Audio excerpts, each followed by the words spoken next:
In today's episode, we're going over an evidence-based guide to exercise prescription after ACL reconstruction surgery. Let's do it.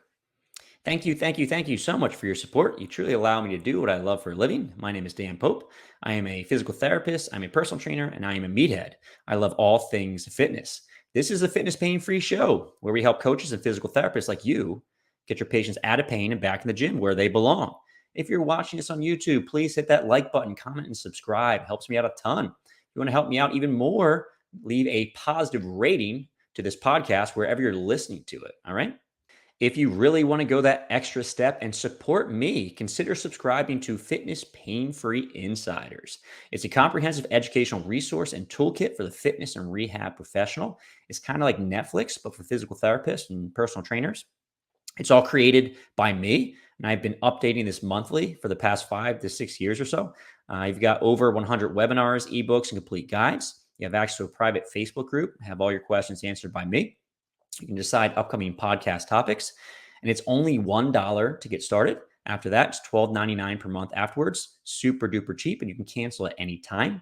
So if you really want to support me, this is the way to do it. And if you want to continue your education with me, this is the next logical step. So I'll leave a link in the show notes, but if you want to check it out, you can also go to fitnesspainfree.com, click on the programs tab, and click on Fitness Pain-Free Insiders Online Library, and you can get started. I've got another freebie for you today, so you can follow along pretty easily with the lesson, and also you can reference some of the things I talk about in today's lesson quite easily. I've made an evidence-based guide to exercise selection for ACL reconstruction infographic, and like I said, it's got the bullet points of today's lessons. Some of the things that we answer are: why do we care about exercise selection after ACL reconstruction? How to dose exercise for ACL patients? And when is it safe to start open chain knee extensions? You can check this out. I'll put a link in the bio. All right. That way you can follow along and you can go back and just check out the things you learned about today in today's lesson. Okay. In today's lesson, we're going over a research study called cruciate ligament loading during common knee rehabilitation exercises. This is by Escamillo et al., and it's from 2012. I know a lot of folks are getting mad at me. This is such an old article, but I learned so much from this article, and then I started to share some of what I've learned on Instagram, and a lot of positive feedback. So I wanted to take a little bit of a deeper dive into this article. We're going to talk about some other articles as well, but the meat and potatoes of everything we're talking about today is coming from this paper right here. So I'll leave the link in the show notes. You guys can check that out afterwards if you want to read through the paper yourself. So what are the key points that we're going to be going over today in this podcast? So the first thing we're going to go over is, why do we even care about stress on the ACL after reconstruction, right? We are concerned about things like ACL graft stretching and graft failure, obviously. And the other thing we're going to be talking a bit about is ligamentization. So one thing to keep in mind is that after you have ACL reconstruction, right? Let's say you get that from your patellar tendon or hamstring tendon, or maybe it's a cadaver graft, that has to turn into a ligament over the course of time, okay? So the next thing we're going to chat about is how exercise choice affects stress on the ACL, right? We're going to talk a lot about quadriceps and hamstring co-contraction. And if we get this to work in our favor, we reduce stress on the ACL. We're also going to talk a bit about open and closed chain exercises. For the ACL, there's a pretty big difference. Okay, we'll chat about this. Next, we'll talk about how much stress goes on the ACL during common exercises. So talking about open versus closed chain exercises, but also just going over, the most common knee rehab exercise you see generally in a physical therapy program. So things like squats, lunges, step ups, running, jumping, all that stuff, right? We'll also talk about adding loads, right? And also adding speed. Is it okay to increase the weight when I'm doing a lunge or a squat? Is that going to increase stress on the ACL? How about if I go a little faster? How does that affect things? All right. So we'll kind of chat about that. And lastly, when is it safe to use open kinetic chain knee extension exercises? I know this is a really hot topic, and to be completely honest, I am not the biggest expert out there to give this answer, but we'll chat a bit about what the literature says and then some of the top experts that I follow and what their recommendations are. And then hopefully that'll give you a bit of a better idea of how to choose these exercises for your patients, right?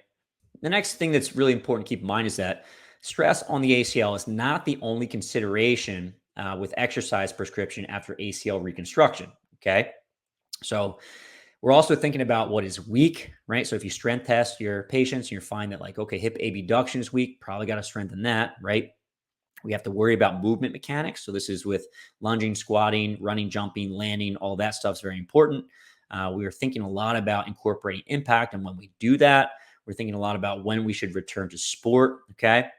Conditioning is also a big part of rehabilitation here. We are not talking about all of these things today. Okay.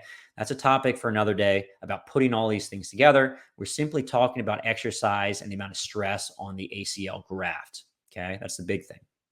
The other piece to keep in mind is that oftentimes after ACL reconstruction surgery, you have what's called concomitant pathology. So that just means that other areas of the knee get hurt along with the ACL. Okay. And we have to respect healing injury sites besides just the ACL graft itself. Okay. And that could be the medial meniscus, it could be the MCL, there could be some sort of cartilage injury, right? This is going to affect weight bearing status. So, depending on the surgeon that you have and depending on the type of meniscus damage you have, you may have a meniscus repair, for example, and this may reduce the range of motion that you're allowed at the knee and also delay your weight bearing status. Okay. So, we have to think about these things when we're rehabilitating, right?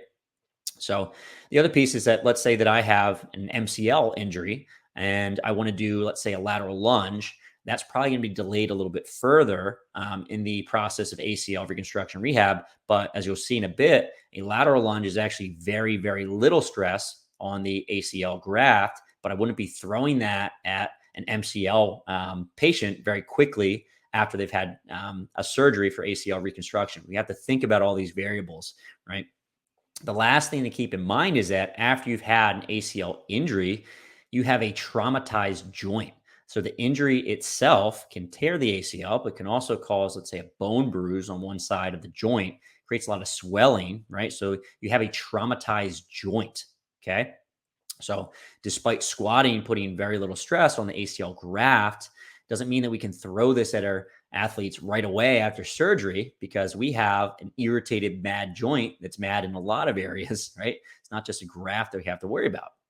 To double down, after you've had surgery, that's even more trauma to the joint itself, okay? So we can't load too fast after surgery, despite certain movements being very low stress, the ACL graft. They are high stress to the knee joint itself, and we have to make sure we dose things appropriately, starting low and then working up over the course of time. So, why should physical therapists care about exercise selection after ACL reconstruction? Well, first and foremost, when you exercise, it's going to stress the knee, it's going to stress the ACL or the graft after you've had surgery. And in general, stress is neither good nor bad. So too much stress can obviously be problematic. We can stretch out the graft over the course of time, which is not something that you want. You can also cause failure, and that's not a good thing, right? The other piece is that we probably want a little bit of stress through the graft that may actually help with tissue healing over the course of time. So probably not a bad thing. It's just that we probably want to make sure that we're dosing appropriately so people can kind of optimally progress over the course of time.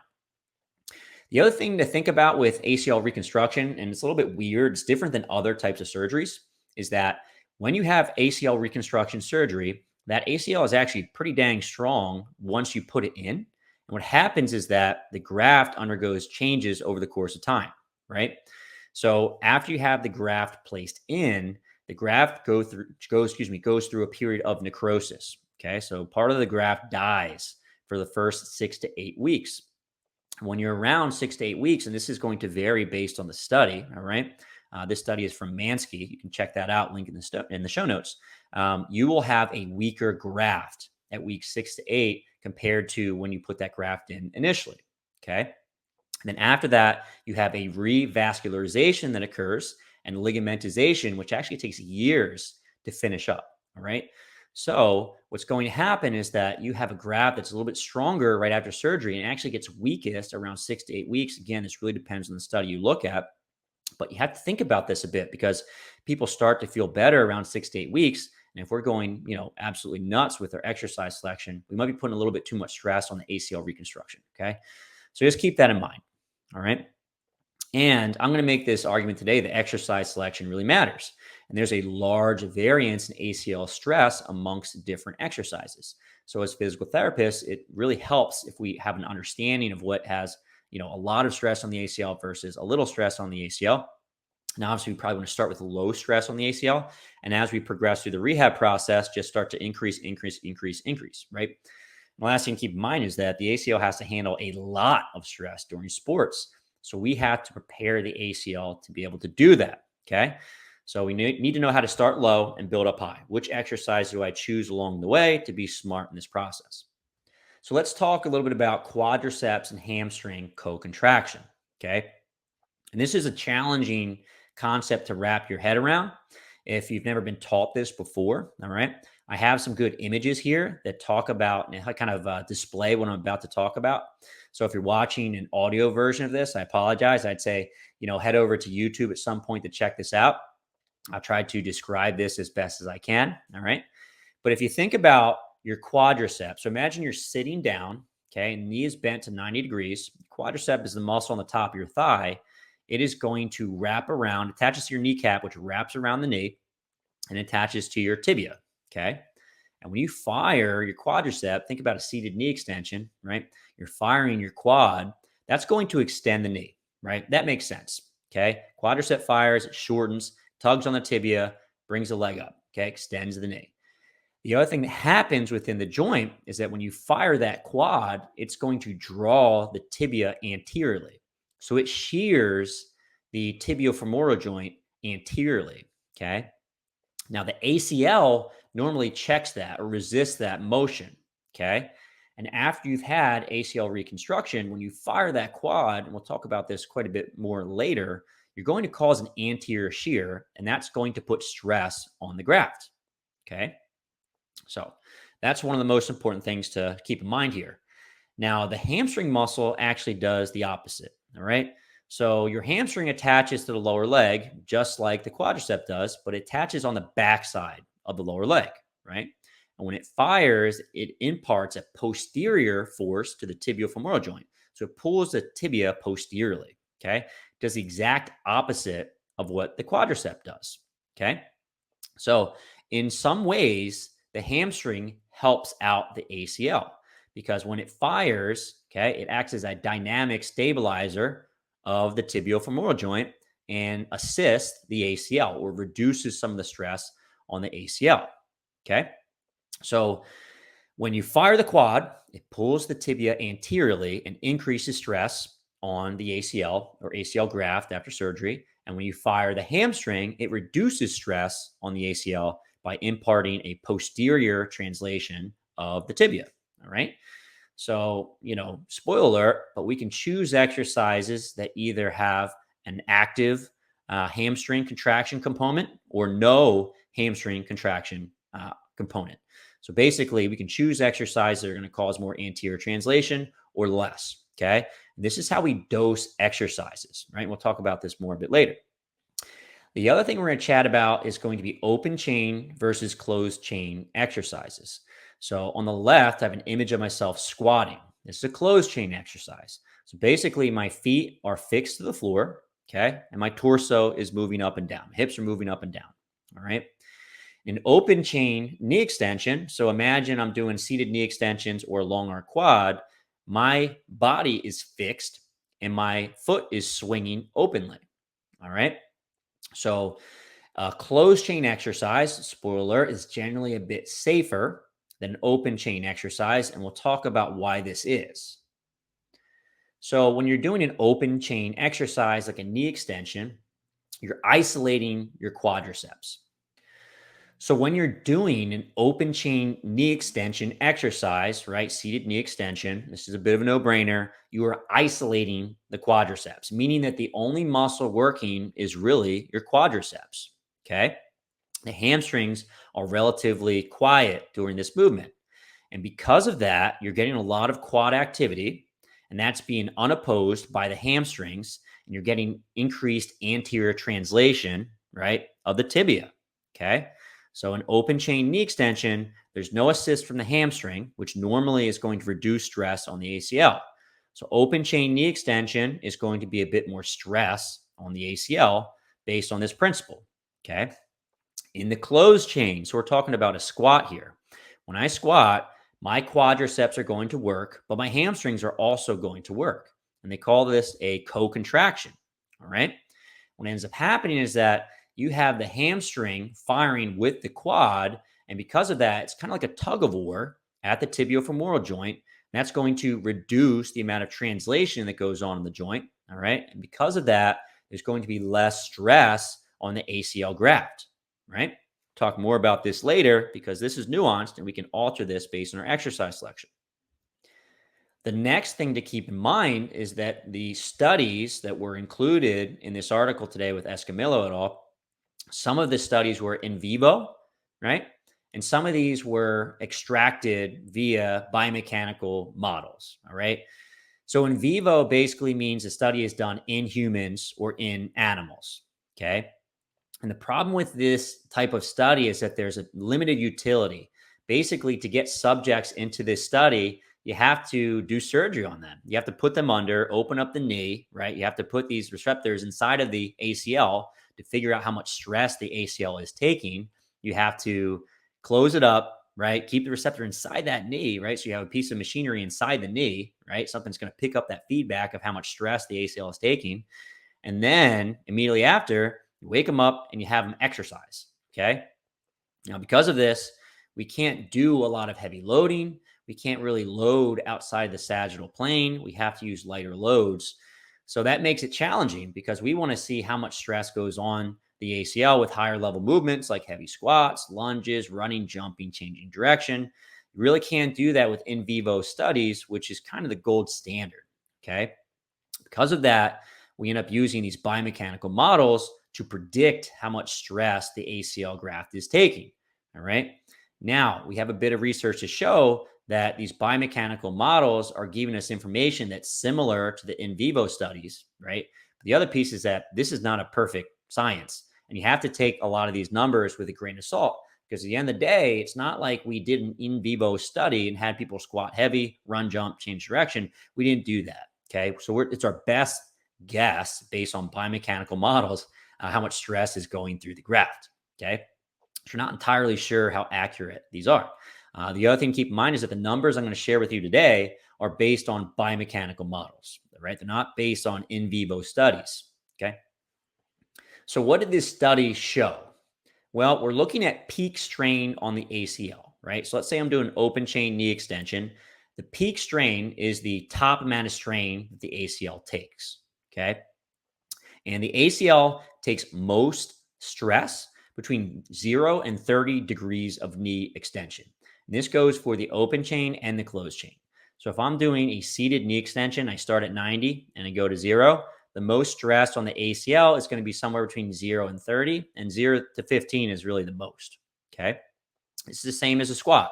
So if I'm standing up with the weight on my back and I start to descend into a squat, the ACL is stressed most between 0 and 30 degrees of knee extension. Okay. So kind of towards the top portion of the movement.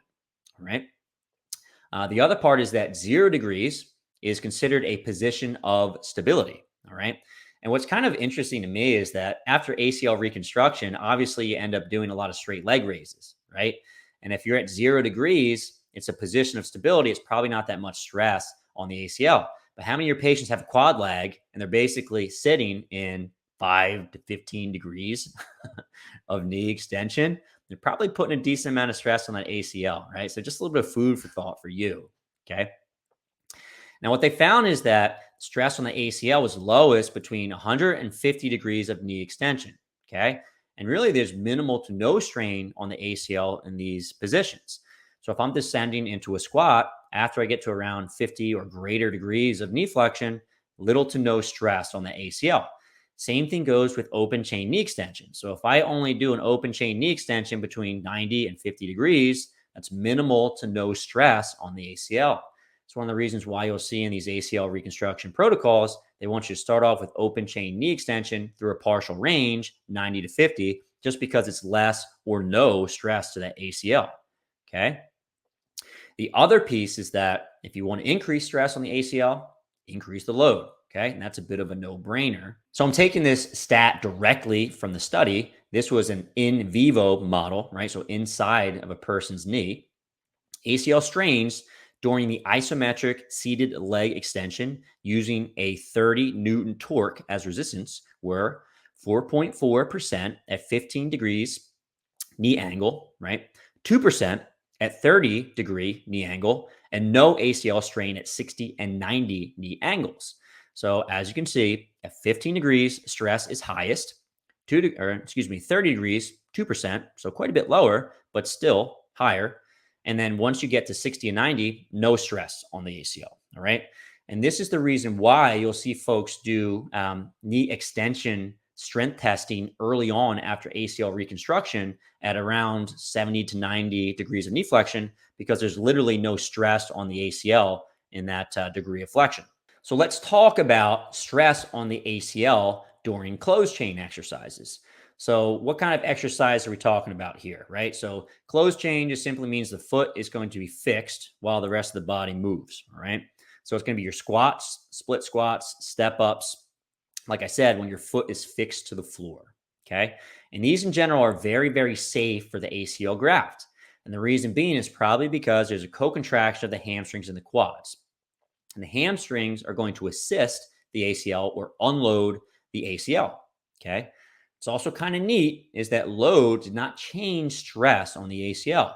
So if you go from an unloaded bodyweight squat to a 12 rep max back squat, doesn't change the amount of stress on the ACL, okay?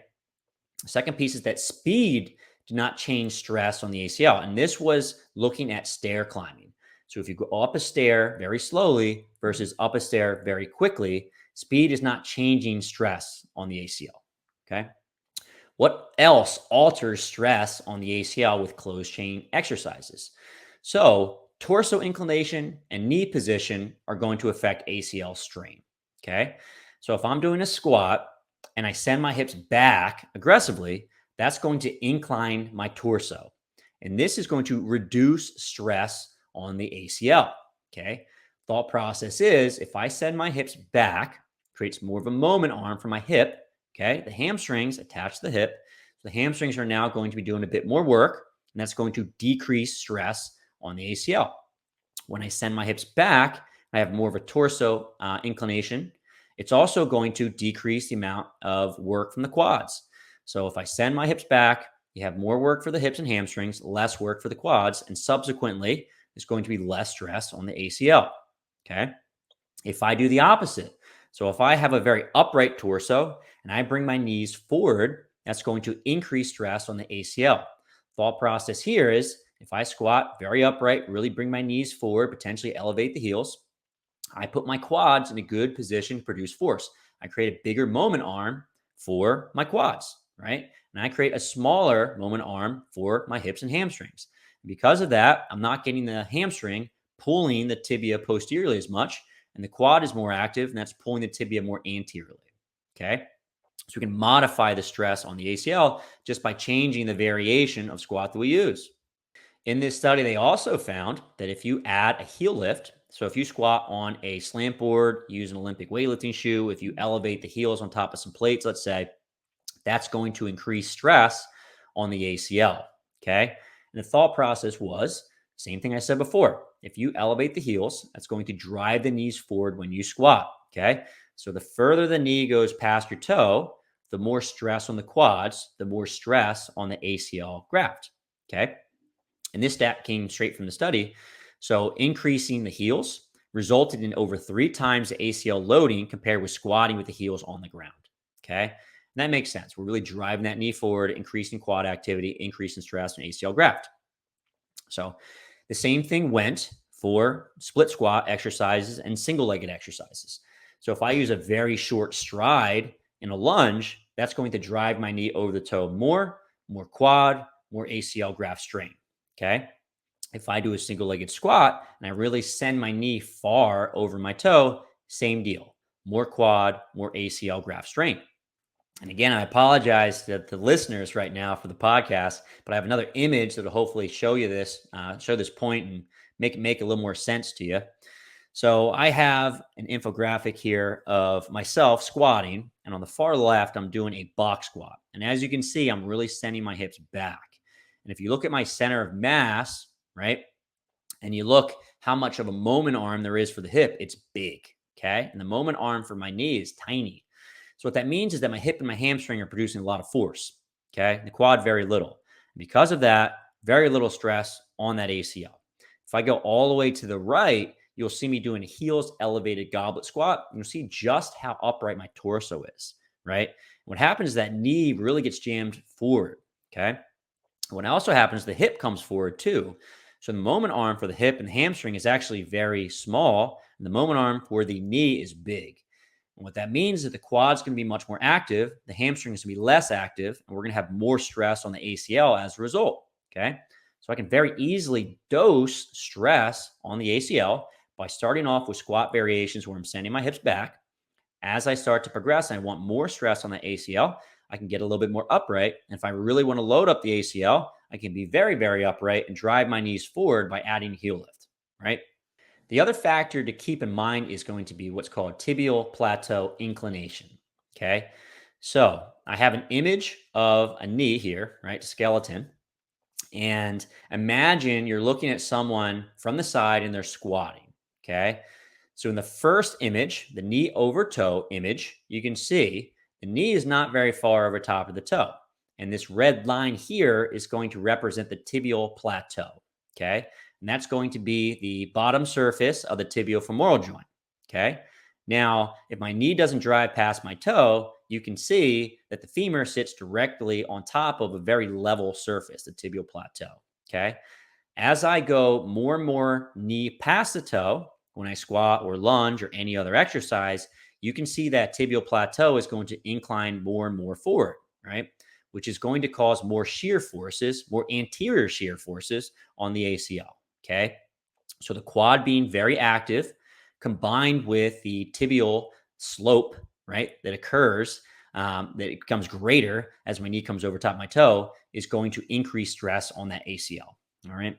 If you guys want a very, very in-depth guide to exercise prescription and progressions for knee pain, like ACL reconstruction, but as well as patellofemoral pain, meniscus pathology, and a couple others, then definitely consider subscribing to Fitness Pain Free Insiders.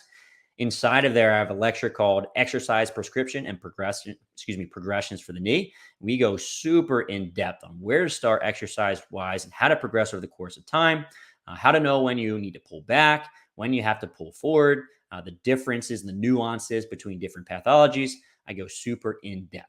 So I'll put a link in the show notes to check this out, fitnesspainfree.com. Click on the programs link, click on Fitness Pain Free Insiders online library, and check out this exercise prescription and progressions for the knee lecture.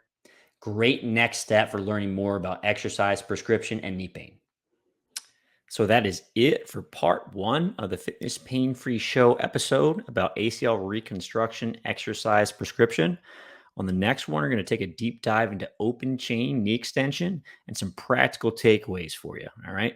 If you want to check out the references, I've left them all in the show notes. If you want to argue or debate or talk about any of these studies, I love hearing about it. Let me know in the comment section. And lastly, I just want to extend a very big thank you. Thank you so much for listening. Hopefully you got some good information from this. If you want to support me, hit that like button, comment, subscribe, leave a positive rating and review. It helps me out tremendously.